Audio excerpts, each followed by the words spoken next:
dark at Desert Diamond Arena. We're ready for our nightcap on day one of the Arizona tip-off with the South Carolina Gamecocks out of the SEC and the DePaul Blue Demons out of the Big East. And we say hello again courtside. He's the former head coach at Chattanooga and UMass, Matt McCall. Jack Benjamin with you. Hopefully this one lives up to our opener. Grand Canyon taking down San Francisco in a thriller.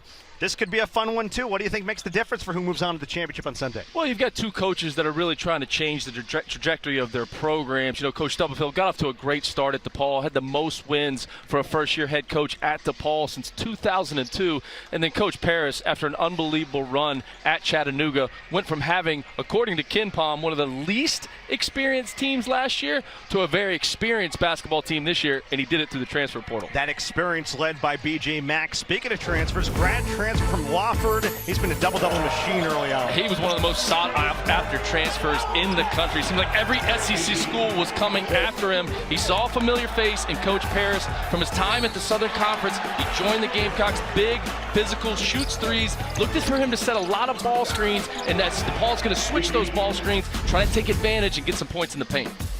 You can see South Carolina, what they've done this year. How about first 3-0 start since their Final Four team in the 2016-2017 campaign, 2019-2020 did it as well. Meanwhile, for DePaul, they are being led in the backcourt by a transfer, a guy by the name of Chico Carter Jr. Oh, by the way, he was at South Carolina the last 2 years.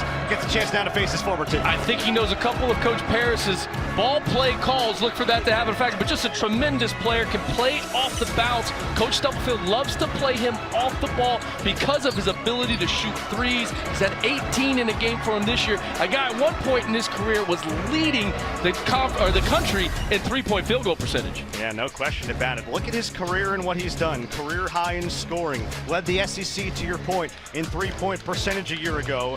South Carolina, certainly a tough loss to not have him anymore. But he now is back and doing big things for DePaul. The Gamecocks and the Blue Demons. Coming up next on CBS Sports Network.